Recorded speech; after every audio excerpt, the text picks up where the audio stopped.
Welcome, everyone, to the final episode of This Is the Waypoint. My name is Chris, a.k.a. Kylo Ren 92. And today we are going to talk about just the entirety of Season 2 of The Mandalorian. Joining me, as always, is Gene's guy, Albob875. Well, hi there. Hello there. Yeah, this way, man. That's centered in the frame. It's close enough. It's fine. Yeah. Directly over this way. That direction. To my right is some other Josh. That's some other Anakin to you, bro. Oh no, I'm so sorry. Hey. Your grandfather. Some other Anakin. It's your grandfather. So is that canon in Waypoint now? Where was I at? Oh, yeah. All the way over in the corner, Sir Jordan Deeb. What's up, everyone? When you said grandpapa, I just imagined that vine of just like, Daddy, and it's like, do I look like? But it's Anakin and Kylo. Do I look? Somebody make it. Somebody make it. And then, as always, friend of the show, guest host, 1,000 follower having on Twitch ass, Jim Tasty. Hey guys, happy to be here and talk about an amazing show, amazing season. It really was an amazing season, though. Like, let's get that out of the way now. I think, of course, if you guys have watched the entire thing up until this point, you probably know our at least like general thoughts on it. I fucking love this season, dude. I thought it was like amazing start to finish. Yep. Yeah. Like, I think the only low point for me was the Spiders episode, and that's really not even like that much of a low point. It's the low point of a great season. Yeah. But it was still a really good episode. No, definitely was. Yeah. Despite if we had to pick one episode, I'm like, yeah, that's probably the one I don't say skip, but you know, I would say that's the closest one we have this season to filler, because I feel like the rest that you watch it like this feels like filler loops in at the end. Exactly. Yep. Yeah, there's always something, and that's something that'll push it. I think I compared it to a like Young Justice season 1, how it kept feeling like filler, and then at the end you're like, oh, I see how this is matching up, and this felt the same way to me. Yeah. I would say you can definitely tell the writers learned from all the criticism from season 1 about how like all the side and filler episodes in the middle just felt like they didn't add to the story. Which is something that I had kind of been saying. I know we didn't have this show during season 1, but I remember like when season 1 finished, there was a lot of discourse is probably the right word for it. There was a lot of conversation, just where like, man, if it keeps being kind of aimless like half the season, like I don't know if I really like that or something. I was like, look, it's season 1. They're still figuring it out. Mm-hmm. I was like, I guarantee you they'll tighten it up in season 2, and boy, did they tighten it up. Oh yeah, Absolutely. I could see myself enjoying season 3 being like a halfway point where like we get 2 or 3 filler episodes, you know, so like we don't have as much as season 1, but a little bit more than season 2, because I feel like there is something to be said about those. I think we call them like the side quests, especially if they can still use it as a way to, you know, develop Mando as a character.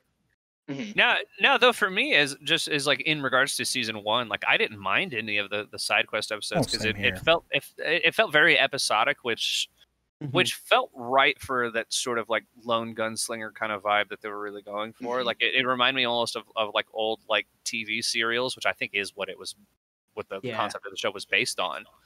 Right. And so it's like it didn't bother me that much. I can understand why people are like, I would really like it to have a driving plot, especially, you know, in an age where, you know, like everyone and their moms was like on Walking Dead and then on to like Game of Thrones and that sort of thing. And to suddenly get in there like, hey, the plot for each episode is wrapped up in the same episode. And I can see people being like, not for me, which is fine. I think one thing though, like being it's only 8 episodes. Like I could see, you know, that's why there's a 20, like, you know, normal TV series, they have 22 episodes in a season. So they can have those filler episodes. Whereas this is 8 episodes. I think I'm kind of in that mindset where there shouldn't really be much filler because you have 8 episodes to tell your story. You know, I can agree with that though too. John and Dave are running a tight ship, and there is no time to goof around. Exactly. Yeah, they cranked it to 11 for season 2. You know, you're like, you know what, you fucks. Here's all your expanded universe characters. We're removing the plot in every episode. Like, here you go. Yeah. Exactly. No, the whole season felt like one. Maybe this is just because this is in my mind right now, but it felt like because we kept calling the filler side quest. This one did feel like an actual campaign level, but it's one of those where it's like, how many loops do I have to get through to get to the actual end of this episode? Yeah. Like, I just played through the Outer Worlds for the first time, and there's one level in the story where you have to go to like 4 different planets, which leads to 4 separate side missions to get people to do what you need them to do for you to finally get to the like last 2 or 3 missions of the story. This felt like that, but in a good way. It did feel really video gamey a lot of times, though, especially Find Ahsoka, and like Ahsoka's basically like, after it was like after the spiders episode. I mean, you'd get to them and it's like, okay, go here, find these people, and they're like, I know who you need. Go here, find this person. And she's like, nope, sorry, you got to go here and do this. And like, we can do that for you, but first go here and help us blow up this base. And it's like, oh, okay, it is very video gamey in a lot of ways, but hey, we all play video games. I don't think it didn't bother me. Right? And this made sense that the way it built up. Yeah.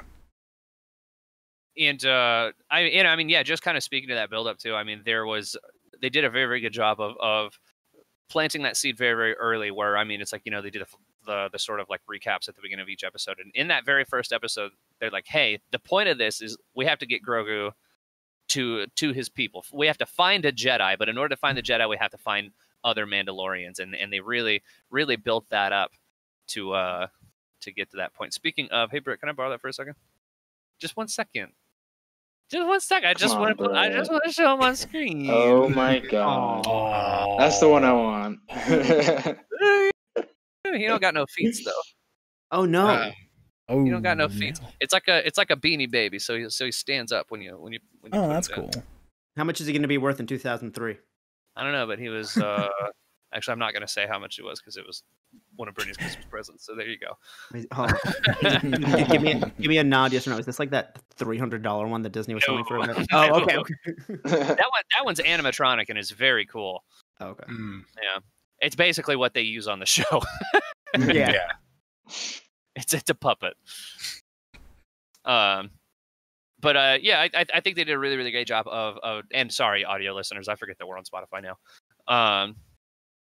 I had a physical The Child for audio listeners. I'm going to be better about not doing as many visual things. Yes, he had a physical child that he held up to the camera. One actual literal child. Daddy. But there was a very clear goal at the beginning of this, and then every episode drove that forward to the point where it's like by the time that the mission is complete at the end of it, it's like, yeah, that makes sense. It didn't like nothing really, none of the plot really bothered me at all. Like there wasn't any sort of I don't like twist isn't the right word, but really even just the direction writing of it, I was like, yeah, I thought everything made sense, was very clear. They just the writing, I think, was just spectacular as a whole throughout the whole season. Yeah. I think the biggest difference between this one and season 1 is this season continued the arc of season 1 of he needs to get the child somewhere. At first, I think we didn't know. At first, we thought it was going to go back to the home planet and we were going to learn more about Yoda's species. Then this season was like, no, we need to bring him to the Jedi, and we know that he is now there. We also know how that ends, but ignore that for a minute. So now it's like, well, where do they go? Like the only thread I can see kind of continuing from this is the whole situation with the Darksaber. But I also feel like if that isn't the story they want to tell, they're in a very comfortable place where they can easily write that off in 1 or 2 episodes. Yeah. I don't know if that would be the best choice for them. I don't know if people are going to like that. People might not be happy about that. They might not be happy, but I do think right now we're in a place where you could see that being the entire arc, and I could also just see it being like the pilot episode. Or 2 or 3 episodes. Yeah, get it resolved really early on and then just have something else. Yeah, tell the story they still want to tell. Yeah, no, I trust them, especially after this season. I trust them to make an ambitious and coherent story for sure. For season 3. Favreau. Exactly. Our Lord and Savior. Actually, though, watch Chef if you haven't, by the way. My name is Chef. I knew you were gonna say it. I knew you were gonna say it. Every time I bring it up. If you have seen Chef, go see his other, contribution to cinema. Elf. Mm-hmm. Elf is overrated, and I'll die on this hill. Go watch Iron Man 2, the best Iron Man movie. That's the confirmed. Confirmed best Iron Man. What's up? Come at me. Exactly. Best action scenes, I'll give you that. The only one with Justin Hammer, and therefore is the best. Therefore, it's the best one. Yeah, that's true. That's true. Got Elon Musk too. It does have Elon Musk. Yeah, for like 2 seconds. They filmed part of it in the SpaceX facility too. I vault my bird. The dining room scene. There's like actual like SpaceX employees walking around in the background. So something I wanted to touch on this episode, and I feel like we've worked our way in there, is what do you guys think is essentially going to be like the main plot of season 3? It's like, from here, where do you think the next season of Mandalorian is going to go? Keeping in mind that it's like, yeah, it's pretty open ended, and I think there's quite a few routes that they could go with. But also, keep in mind that we're not getting Mandalorian next year. We're getting the Book of Boba Fett. And I think they could potentially set, and I guess I'll go first while I'm here. I think they could potentially set something up within Book of Boba Fett that is relevant to the Mandalorian, because they're going to be happening side by side.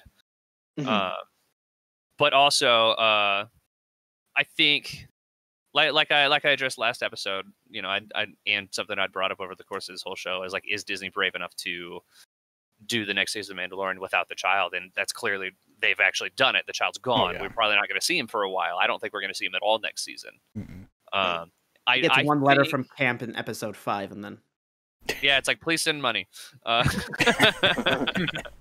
Please send macaroons. I need my blue macaroons. Please send me frog eggs. Yeah, can you hit up Frog Lady? There's this new student. His name is Ben. I don't trust him. Please. He's got related a weird to the vibe. master. He's just. I can't put my finger on it. Imagine at this point, Ben is what? Probably like a 5-year-old. Like how? Yeah. What's the math there? Yeah, he's probably like I think he'd be like 3 at this point. Perfect. 5 years after Return of the Jedi. Perfect. They're both toddlers. I want to see them like get into like inside a playpen, in a crib together, like with blocks, like force fights, making them float. No, but I want it to be very clear that they don't like each other. Well, they're throwing the blocks at each other with the Force. Yeah, exactly. You're having little sticks and waving them around like they're lights. Exactly. You really think 3 though? Like I think like Han and Leia got to work on Endor. Like after at that party, The Death Star blew up, and they're like, "This happened." Exactly. Too much. Star blowing up was actually symbolism for their orgasm. Exactly.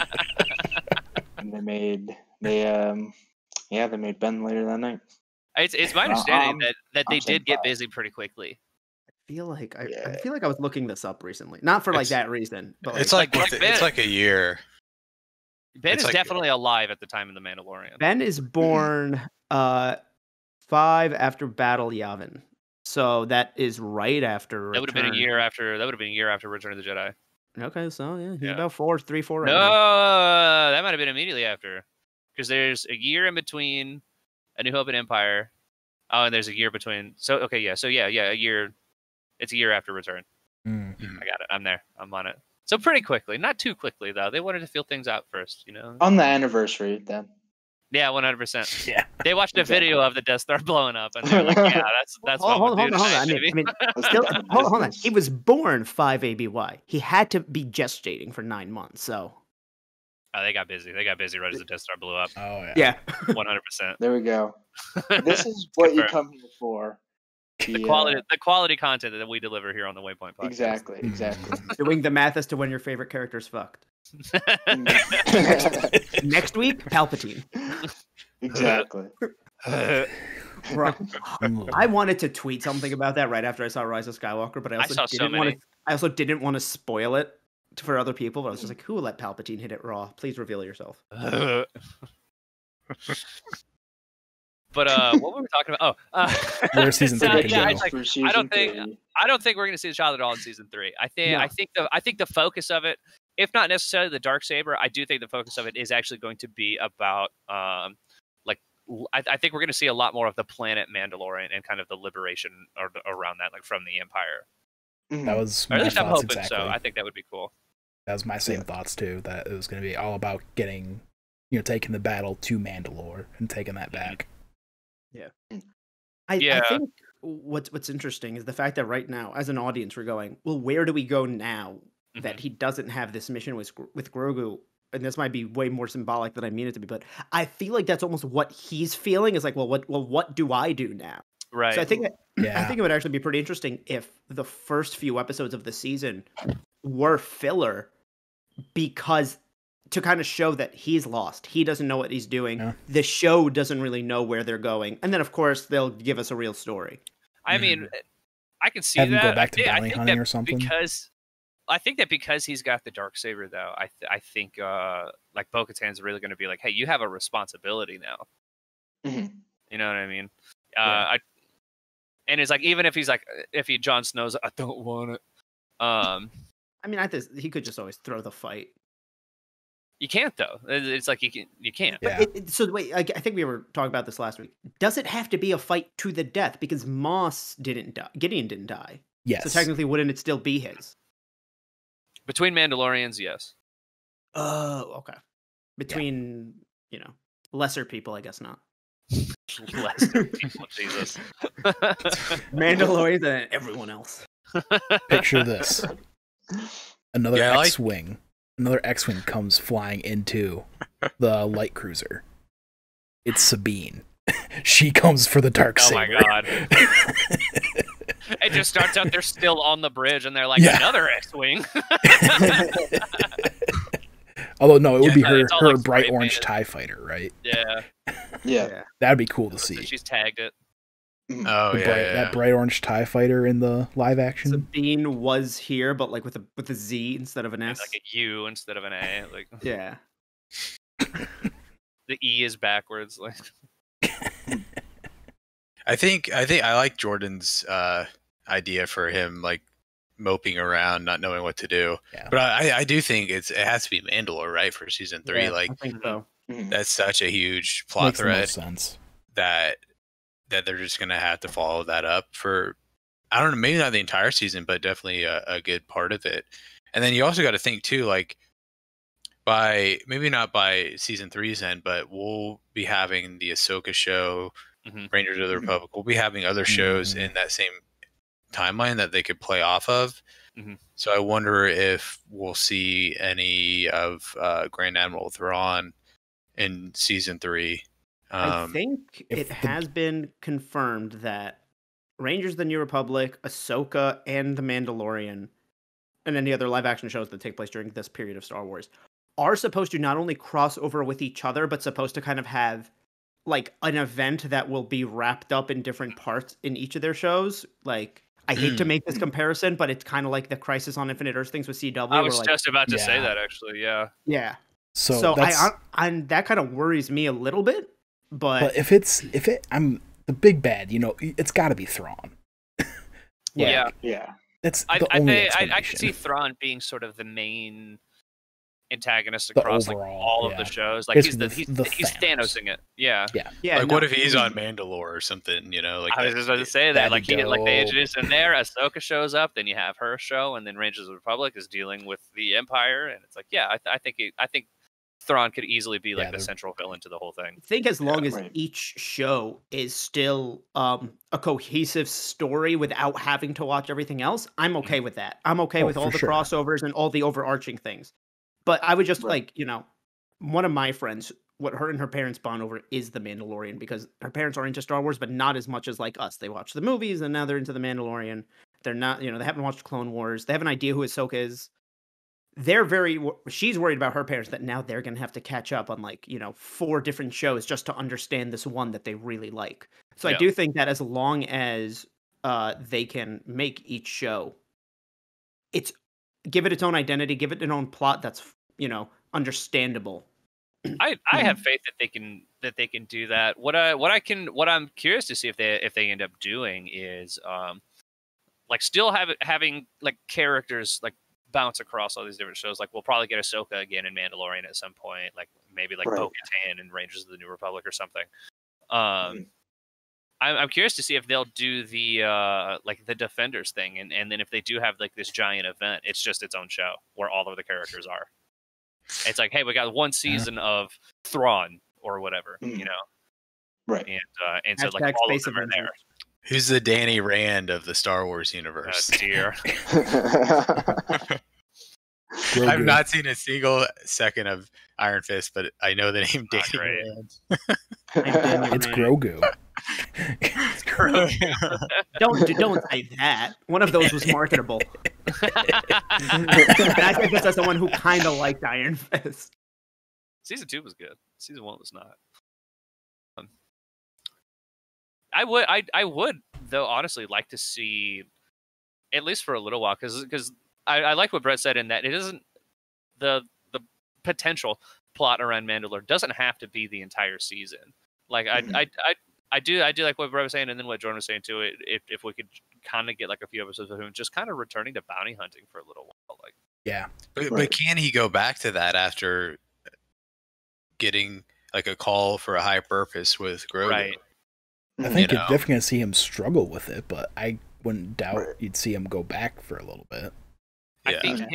I think him coming to terms with the way is going to be a big part of the next season. Yeah, I honestly hope so. I think that's going to be a really interesting topic to tackle. Central plot point.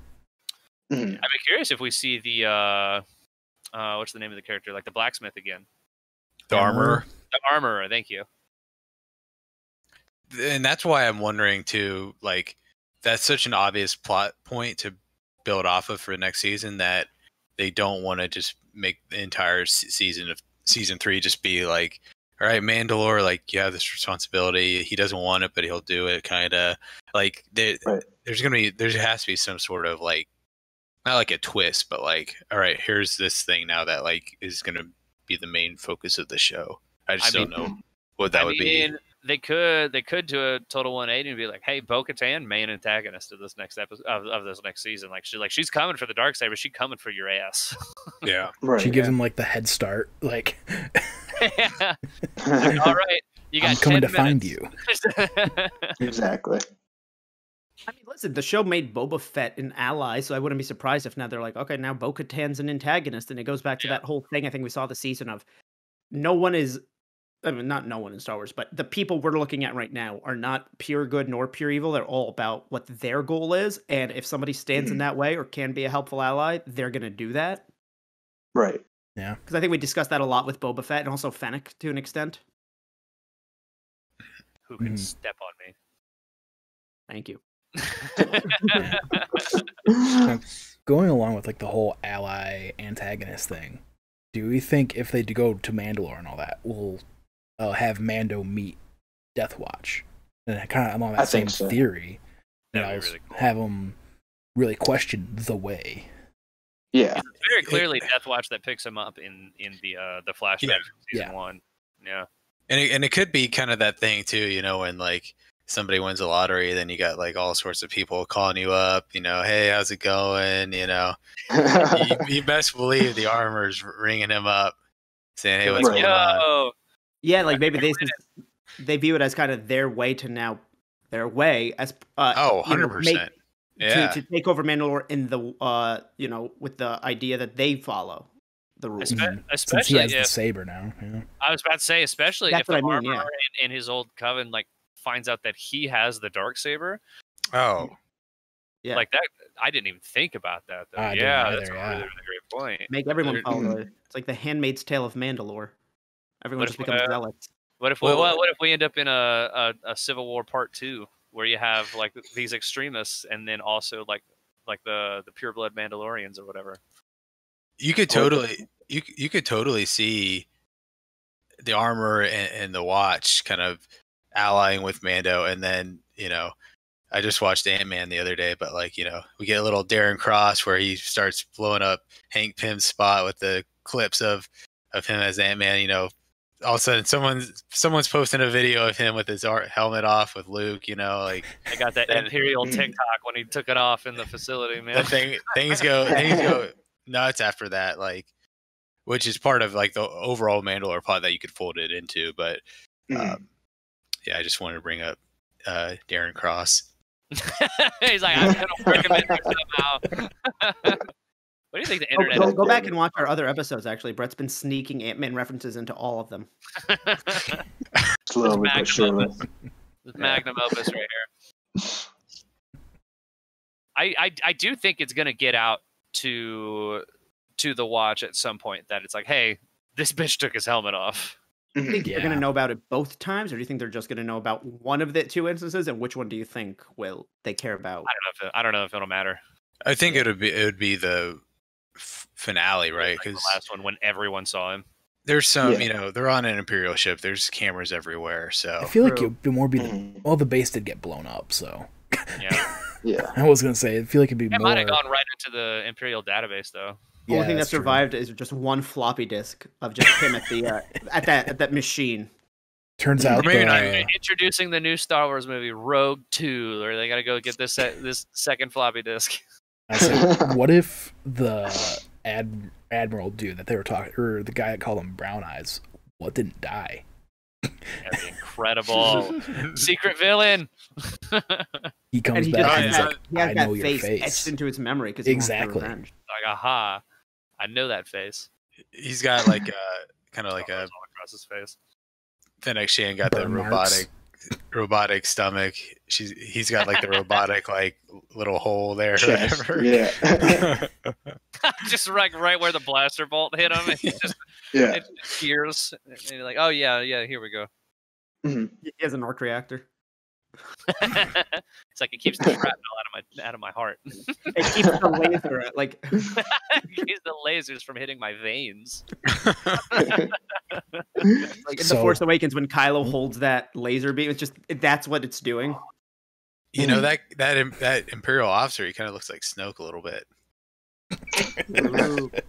And we saw it with Snoke tanks. Do you think we hear more about the whole cloning thing? Because I mean, that had to have been Snoke and Palpatine, like the seeds of that beginning, right? Oh, 100%.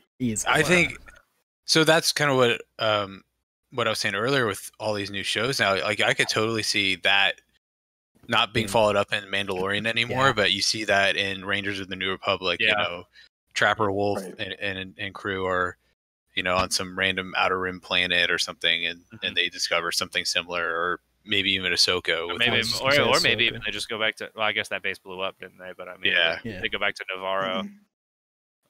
Another base on a Navarro or something. Like surprise, second one. Second Navarro base.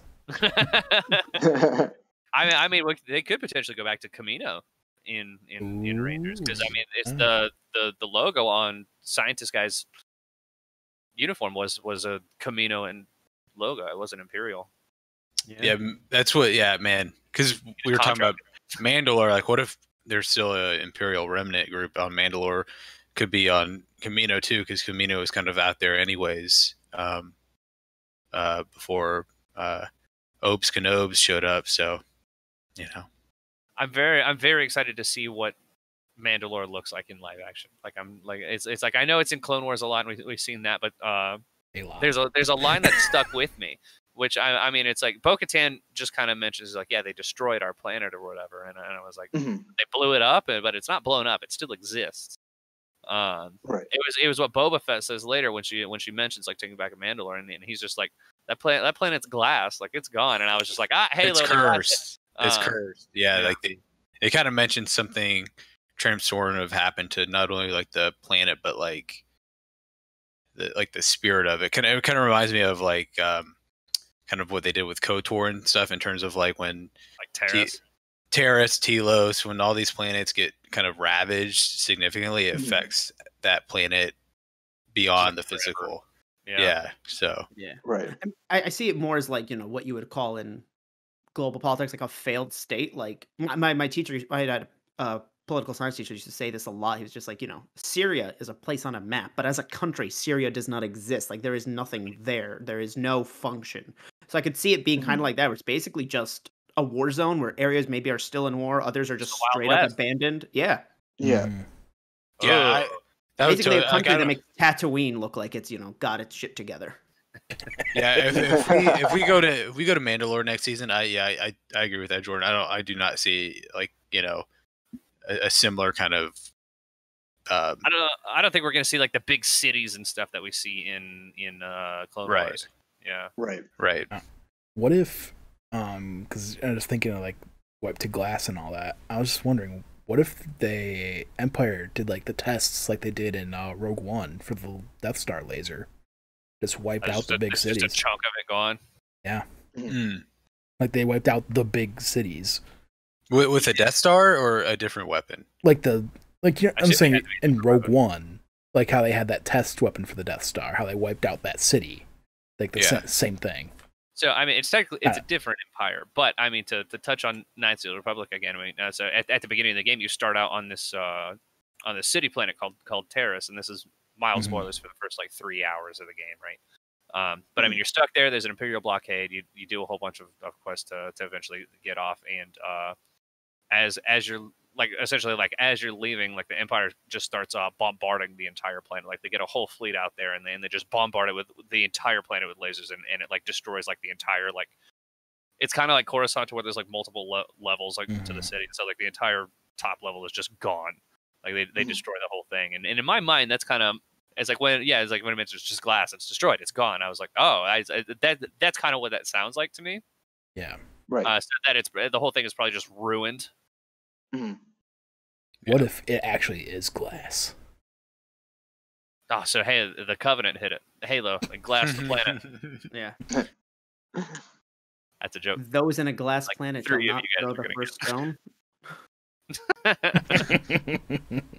Yeah, those in glass planets, Walk like really carefully. Where's all our tinfoil hats? This has been an episode. Yeah, it's cool to see that there's a lot of directions that this could go, because I think when season 1 ended, it was very clearly it's like, okay, here's what we're doing next season. Yeah.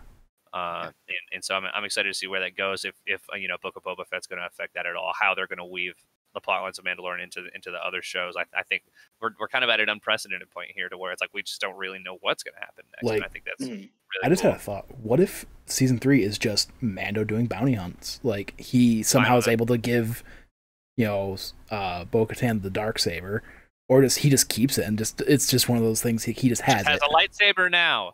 Yeah, and he just does bounty hunting now, just to fill that void of Grogu not being there. So fine with that. The only thing that he knows how to do. They don't touch Mandalore at all, and it's just him struggling with the way. It's a very very deep, personal, low stakes. I'm down with that. Season 1 or episode 1 is probably going to have him be at the dealership and getting a new ship. Oh yeah, right. We're gonna watch him barter. Give him. Question of all, what the hell is it gonna fly? Give him clearly not the slave class ship. Which one? Ebon Hawk. Give him. I can't remember. I think isn't it. I can't remember the class or whatever, but it's. Isn't it a Corellian freighter? Is it Corellian? Is the Ebon Hawk Corellian? I know it's modified a ton. Yeah. Because it was Davik Kang's, and he modified the hell out of it to run spice. Ebon Hawk is the ship that you fly around in Knights of the Old Republic. It's a dynamic class freighter. There you go. It's like a Millennium Falcon, just shaped differently. Yeah, that's kind of the first Knights of the Old Republic game. It's like, hey, it's everything that you know about Star Wars, just changed slightly. They're like, Death Star, sure, close enough. Well, Millennium Falcon-ish. Wookiee, sure. It's all there. In that same vein, how much... So, like, this season, obviously, is the closest we've gotten to the main overarching arc of Star Wars and the Skywalker saga. I mean, Luke Skywalker literally showed up. Exactly, yeah. So I'm saying, do you want it to touch on that stuff again? How close do you want it? Or do you want it to back up? I do not. I think with those like side characters like Ahsoka in Bo-Katan and stuff, like a little bit, but not a lot. Yeah, no, I think that could easily be saved for Ahsoka, because like she was Anakin's apprentice, right? And so she has a lot more. Exactly. There's a lot more ties there versus Mandalorian can scale back and then go off to, like, there was so much set up within like conflict within Mandalorian, just the Death Watch, that I think they'd be better off touching that. And then I think he's still on bad terms with the guild, so lots of conflict there. He could also. I thought he got put back in. Maybe on Navarro's guild. Doesn't somebody ask him and he's just like, I don't know. Yeah. I remember Grief Karga saying something about it, but I think he gave him an opportunity. I think he was just like, if you want back in, we will like forgive everything. And he was just like, can you just help me with this thing? I could be remembering that wrong, but that sounds familiar. Because he became like a legend. Because I think Kara asked him if he's in the guild, and he just kind of goes, I don't know. Yeah. And then I think Grief Karga is like, well, if you want back in, you can do it. I got some jobs lined up. Yeah, you're the best man for the job. Kara was like, are you back in the guild? And he was like, are you in the guild? You're in the guild. Get me the blue guy. Yeah, I wonder, like, where's his spin-off show? Yeah, where's Mithril, Disney Plus? Down at the bottom of the volcano. The Book of Mithril. I wonder, because going off of Jordan, what you said, like, with Luke showing up in this show, right? Like, man, I wonder. I can't anticipate another kind of Luke moment. I mean, I can see one in Ahsoka. Okay, let's say that that's what I was gonna say. Like in Ranger of the New Republic, you could get like a Leia kind of thing where they CGI her for a second, and then don't CG Leia again. I don't need that ever again. I'm just saying Leia for that because that makes the most sense. Yeah, as a commander of the New Republic. Well, I'm saying because I would bet that we could get some Resistance stuff in that show. Or what about Holdo? Holdo, yeah, because a young Holdo. I mean, you know what? Just put Laura Dern in anything. So she's like, I really want to ram the spaceship into the Star Destroyer. She's like, it's not ready yet. I have an idea, and everyone's not ready yet. They're like, hold up, stop suggesting we just run into them.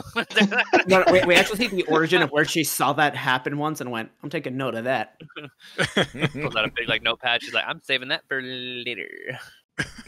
Siri, remind me in 30 years. Writes it down in one of those data pads. but that kind of, I just think of like, man, like what are the formulas of the other shows going to be like with the vibe, the story beats, cameos, I'm being serious this time, but like watching Ant-Man, dude, the de-aging tech, or I'm totally blanking on his name right now. Michael Douglas. Yeah. Looks phenomenal in Ant-Man 1. If you ever go back and watch it, it looks like real. Yeah, really like so I read something kind of funny about that good background. Michael Douglas's appearance in Ant-Man 1 was such a double-edged sword, actually. Because he was a famous actor in the 80s, they had so much to work with in terms of how he should look. However, because they had so much to work with, there was a little room for error because people would notice. Sense. That's the issue. If you had somebody that, let's say, just became famous recently, and they're like, all right, what would you have looked like 10 years ago? They're going off his school pictures and stuff. They don't have as much to work with, but who's going to know? But Carrie Fisher didn't become famous recently. No, they had an exact movie to copy her from. You're right. Yeah. I just want to know what they did for that versus like what they did for anything else. Like, it just looks so good. Well, I mean, it's for Mandalorian, it's a TV show. Like, it's like they don't have the budget of the MCU for one. It's like $100 million show, though, right? It's expensive, but you got to think of where they're filming this thing, though, too, on their giant state of the art. That's probably where most of the money went. Oh, easily. Plus they render everything that they show on that wall too in Unreal, and so I mean you got to pay programmers and stuff for that. I hope they start using that for like their other Star Wars and even their MCU shows because, like, I think you bought it, you might as well use it. I think they've already confirmed they're using the volume for Andor. Okay. Casting, and I don't think there's any way that you could do all of those Tatooine shots again without the volume for Obi-Wan. Yeah. Oh yeah. Or even some of those like flying shots for Falcon and Winter Soldier. I wouldn't be surprised if they start using that in the movies. I'm so bummed that the Falcon and Winter Soldier and all those shows are going to be like 6 episodes instead of 8. It's just less. Make everything Mandalorian. But I know, like I was saying at the beginning. But at the beginning of the episode, though, 6 episodes, they can tell a really good, like, concise story. Yeah. Coherent. Yeah, There's no room for filler in 6 episodes. Exactly. Which is, I think, I could be wrong. I think a lot of the other shows that we've mentioned, the Star Wars ones, they're similar. They're mainly mini-series because they have, like, a story to tell. They're not going to try to milk them, hopefully. Yeah. Hopefully they stick to that. Obi-Wan's short, Andor is short, Lando is short. Yeah, I think it's just like... I think Ahsoka's only 8 episodes, too. Yeah. It's like, okay, we're not going to give these guys a whole movie, and we have a story that could be told slightly longer than a movie, but it's still one story, one miniseries. Yep. Right. So to kind of start getting into wrapping things up, I want you guys general thoughts on the season, and then give me like one particular thing that you really liked. Al, I'm going to start with you. Well, this season, like I said, I really enjoyed this. I know I wasn't on the first couple episodes, but man, they started off with a bang with that dragon fight. Like, that was such a great way to get into the season.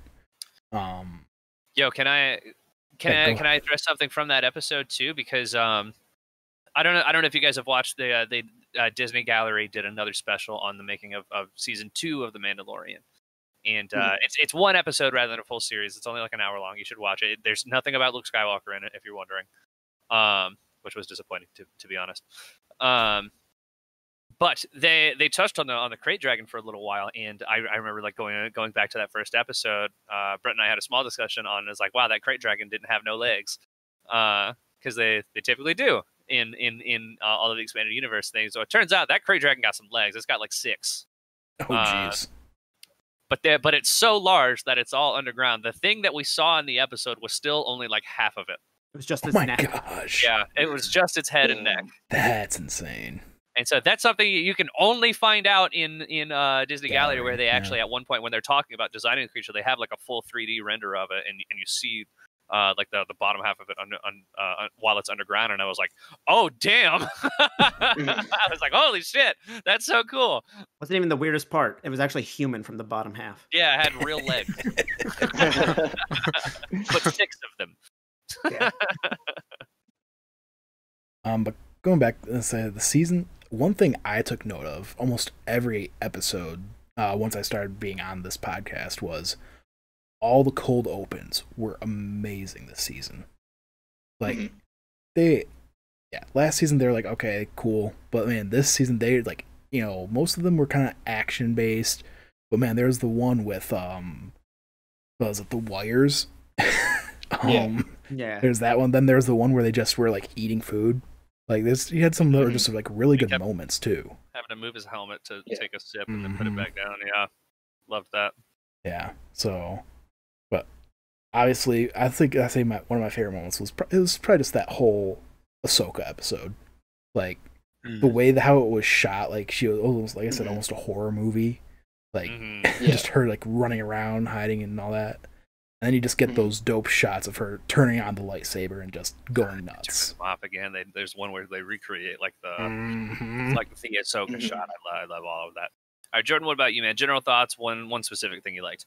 I think this was a much more concise season where everything built off one another. I'm gonna go back to what I mentioned a few times as something that was really cool, which I really liked the dual planes of action in the Ahsoka episode, the samurai battle versus the cowboy fight going on right outside, and they were both happening at the same time. Different camera styles, you different hear the music. Grunts.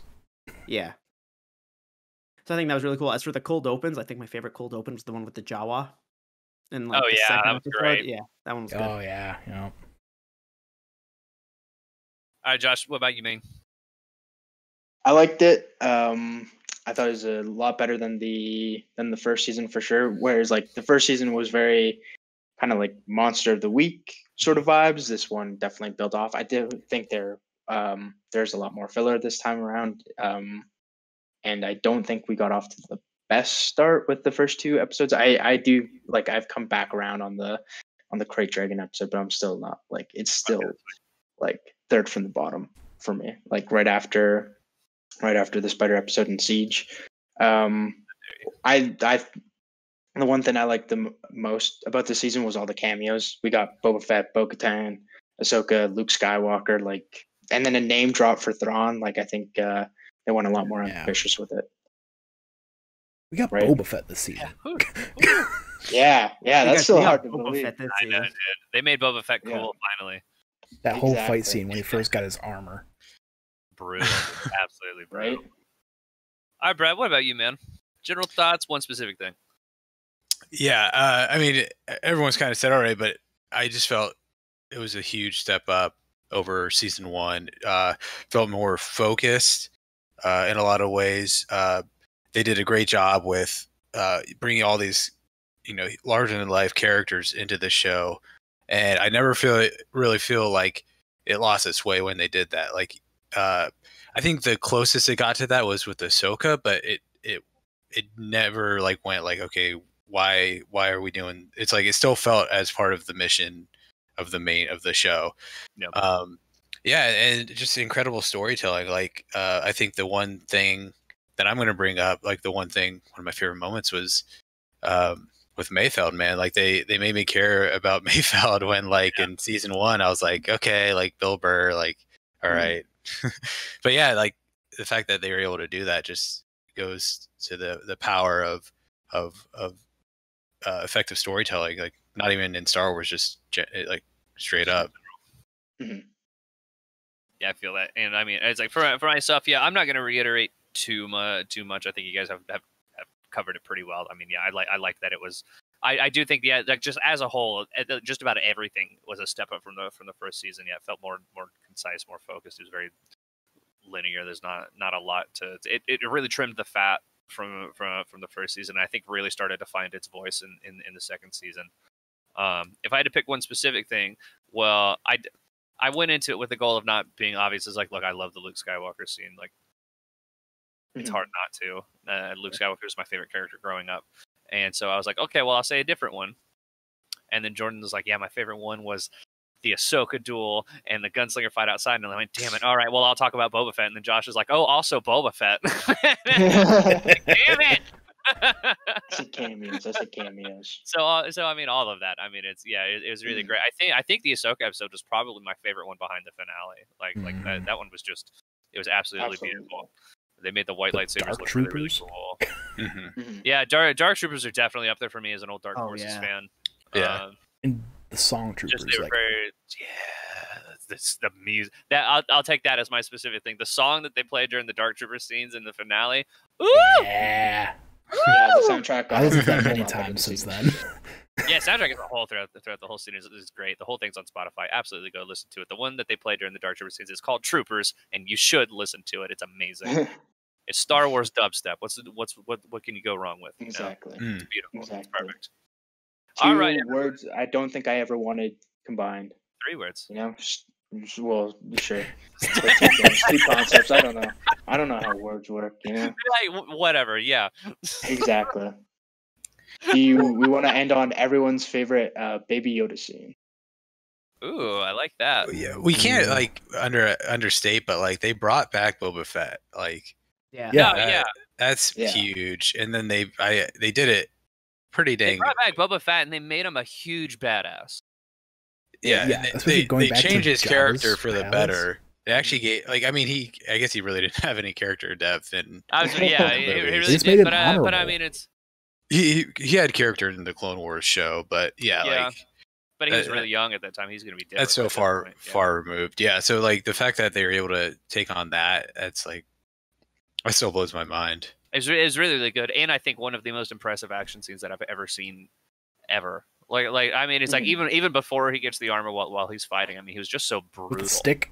It was just, it's one of the most violent things I've ever seen in Star Wars. Stormtroopers helmet. He was so aggressive, and then even after he gets the armor, I like that he was firing blasters and stuff now, but he was still extremely aggressive, and it was just, that was so cool to see, because especially in old video games and stuff, or books or whatever, he's usually depicted as being pretty calm, cool, collected. and that sort of thing. And I really like that they actually, it's like, no, he'll fuck your shit up. Like, yeah, he will mess you up. And so I really like that. Yeah, that's definitely up there. I need that Black Series helmet. Like legitimately, Absolutely. one of the things I did over this weekend was actually I discovered the wonderful world of Battlefront 2 mods, and like EA's Battlefront 2. And the very first thing that I put in there, I was like, I'm gonna need Season 2 Boba Fett. And I found one that is perfect. It's absolutely perfect. He's got the robe underneath. It's the new painted armor, and they added his new blaster into it, and it's beautiful, and I love it. And it's multiplayer Is he safe. thick? He do be thick. Perfect. Yeah, he do be thick.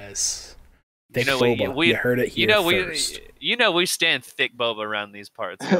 If there's one thing you learn from This Is the Waypoint, thick Boba. It's thick Boba. With like 4 C's. As thick as you can make it. If I had to pick a favorite Baby Yoda scene, it would be the cold open where he's trying to fix. It's very Baby Groot-esque, but I've been trying to fix the wires on the Razor Crest. Like that one, I could watch that a million times and it would still be funny. Absolutely.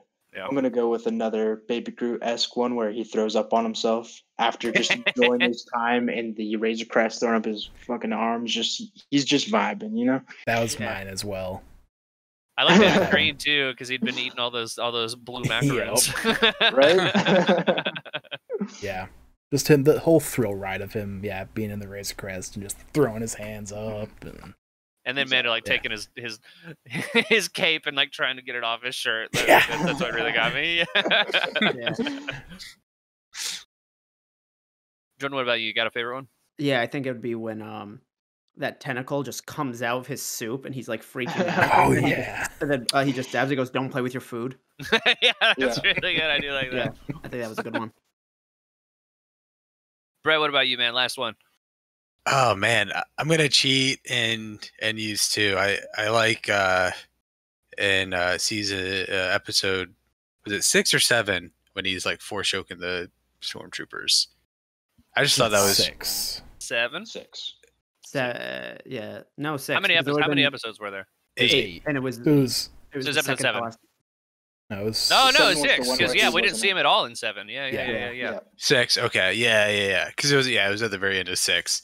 And I just like, I like that example of how like even a kid is still very, very, very powerful in the Force. And then a little tidbit of end of episode 1 when that it's not a Jawa, it's like some alien has a kid hostage. And he gives him the jetpack, and then he just watches the dude fly up and then drop and die. I love the look that he gives Mandalorian. He just looks back down at him and shrugs. He's like, "What?" Like it's this very like side eye thing that he gives. He's like, "You fucker," and he goes, "What?" What do you want? Yeah. Also, shout out to Baby Yoda attempting mass genocide by just popping in countless eggs. Dude, that still bugs me, bro. I'm like, such a little shit in that episode. No, he probably tastes like, good. Man, like, Dan, and Mando doesn't ever like do anything about it. And be like, no, like the woman had no idea. There was one time, like, when like right when the spider or right when there was like, you got to get out of this hot tub, like we gotta go, and you see. Maybe you gotta reach it for one, and he like slaps someone, and he's like, "No, no." I did also though when he drops him off with the frog parents, and he's like, "Mind your manners," you know what I mean? Exactly. You know what I mean is exactly what he's talking about. Like, it's so the perfect. mass genocide of the frog people. God, and they only had one hatch. I know, right? Yeah. Is that how it normally works for like like those kind of creatures with eggs? Like just one out of. No, I think they're supposed to have like tadpoles. I mean, I know they're based off of frog. Tadpoles, I think, are born in like a large. They're still like groups. Yeah. There's still like there's still a decent amount of eggs, but we only saw one little baby. I think that was the first one to hatch, but like tadpoles come in. Exactly. I don't know a number, but I mean like it's not even like a litter with dogs where it's like 5 or 6 at a time. Like I'm talking like that's a lot. I feel like 100. Yeah. Okay. Star Wars tadpoles might be different. Maybe. Yeah, true. Who knows? Things are different in bigger space. Universe needs more people.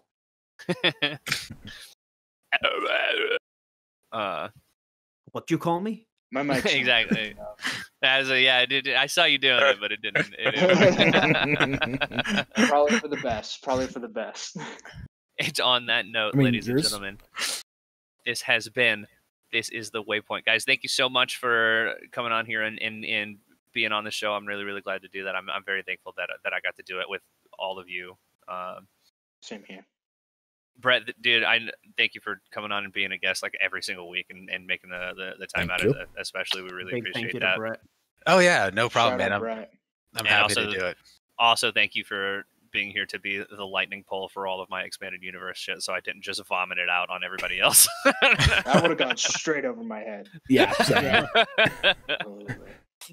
I had a grounding line, thankfully. So. Like, that was honestly one of my favorite parts of doing this podcast, was just hearing the stuff that you guys talked about. It's like, I never knew any of this stuff. It almost felt like a college course where I was just like, okay, I did the reading, now it's time for the lecture. We're like, exactly.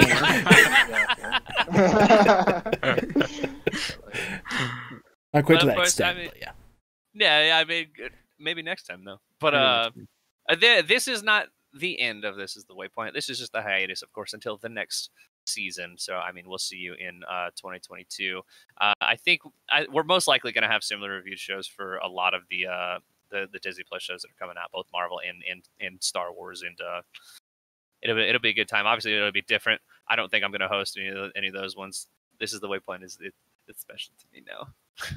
But I mean, that's because of you guys, and of course you guys, the watchers and listeners who all came out and decided to waste your time by listening to us. I really appreciate that. The finale episode last I checked was at 69 views. Nice. Hey, no one wants it. We're unlisting it. No one watching. No one else watches. No more. Exactly. It's the second highest watched thing on Waypoint right now. So I really, really appreciate that, because we did put a lot of time into this. So, yeah. Anyway. Shout out to you guys for running this thing and getting it going, because I just show up. So show up. Not hard. We press a couple buttons. I'm going to be honest with you. Yeah. Well, but time for the final sign off. Al, where can we find you, homie? You can find me over on Twitter and Twitch at albob875. Hell yeah. Jordan, what about you, man? Find me on Twitter at Jordan_Deeb or at twitch.tv/orphangamers. I just started streaming the Pokemon post game and DLC the other day. Ooh. Yeah. Ooh. I've heard it's really good. I did not realize how many raid battles I have to do in the post game, because I was like, yeah, I'll just catch the legendary and then I'll start the DLC. And I was like, oh fuck, there's like an actual story arc here that I missed. Uh-oh. I never got into that. I just went straight to the DLC. Yeah.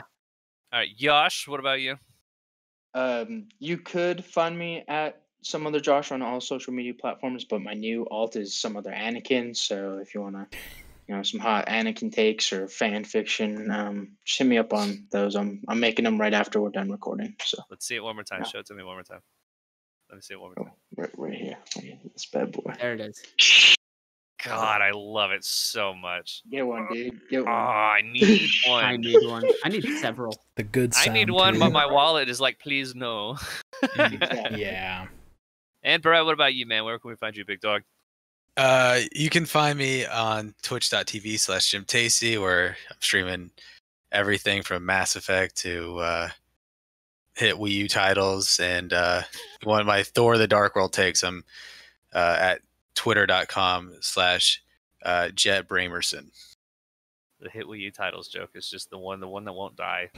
Dude, it turned out to be false, but Banjo-Kazooie is listed on the Wii U eShop today. I saw that right as we started recording. I was going to mention it, where it's like Banjo-Kazooie and another game. But it was an error, so they're cooking something up. Not for the Wii U, probably, but for, Switch or something, maybe.